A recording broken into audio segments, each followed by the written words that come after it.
Сонымен, құрметті Марат, сіз Айгүлді шын жүрегіңізбен және таза ниетіңізбен Айгүлді заң жүзінде қалыңдық ретінде алуға келсесіз бе? Ойланып көріңіз. Жоқ, нұсқалар бар ма екен? Әрине бар. А. Я. Б. Әрине я. С. Маған үйленбесем болмай, әйтпесе ағалар көзімді құртар. Д. Ойланып көрейін. А нұсқасы я. Бұл сіздің соңғы және нақты жауабыңыз ба? Тағы ойланып көріңіз, мүмкін біздің көмекті пайдаланасыз. Зал көмегі 50-де 50, әлде болмаса досына қоңырау шалу.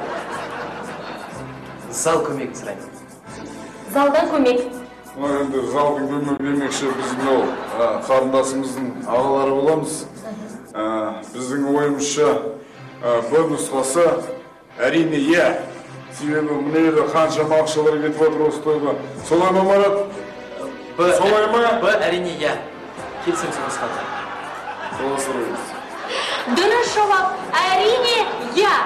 Марат, Айгүл, сіздерді заңды